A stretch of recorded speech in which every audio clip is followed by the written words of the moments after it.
रोहित पवार जिथे कर्जत जामखेड या मतदारसंघात उभे आहेत तिथेच राम शिंदे आणि रोहित पवारांमध्ये काटेकी टक्कर पाहायला मिळत होती। मात्र सध्या काहीतरी गडबड झालेली आहे। मतदान केंद्रावरती ईव्हीएम मध्ये बिघाड झाल्याचं पाहायला मिळत होतं। त्यामुळे जरी सगळ्या राउंड्स पूर्ण झालेल्या असल्या तरी सुद्धा लीडिंग आणि ट्रेलिंग असंच दाखवत आहे। इलेक्शन कमिशनच्या साईटवरती आपण सगळं पाहतोय। आपण इलेक्शन कमिशनच्या साईटवरती आता आहोत। आपण बघतोय रोहित पवार हे खरं तर 1243 मतांनी आता पुढे आहेत।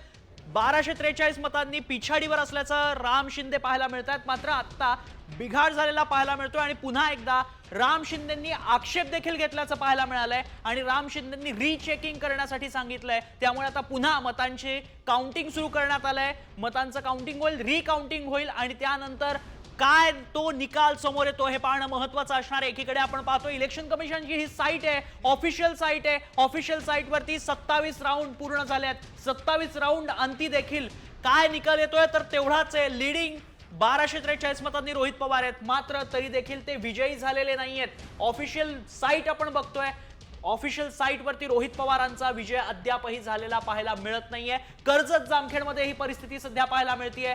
रीचेकिंग सुरू आहे, रिकाउंटिंग सुरू आहे मतांचं। राम शिंदे सातत्याने आक्षेप घेत आहेत। मगाशीच थोड्या वेळापूर्वी एक परिस्थिती होती जेव्हा रोहित पवार अवघ्या 300 मतांनी पुढे होते। 300 मतांचं हे मताधिक्य रोहित पवारांकडे होतं। तेव्हा देखील रीचेकिंग करण्यासाठी, रिकाउंटिंग करण्यासाठी राम शिंदेंनी आक्षेप घेतला होता। तेव्हा पोलिंग काहीसं काउंटिंग थांबवण्यात आलं होतं। आता पुन्हा एकदा 27 राऊंड जरी पूर्ण झाले असल्या तरी हेच चित्र सध्या पाहायला मिळतंय। लीडिंग आहेत रोहित पवार, मात्र आक्षेप घेण्यात आलाय आणि त्यामुळे पुन्हा एकदा राम शिंदे यांनी रिकाउंटिंग करण्याचं म्हटलेलं आहे। आणि हा प्रॉब्लेम आता काय कधी मोकळा होतो आणि निकाल कधी येतो हे पाहणं महत्त्वाचं असणार आहे। अगदी बरोबर रोहित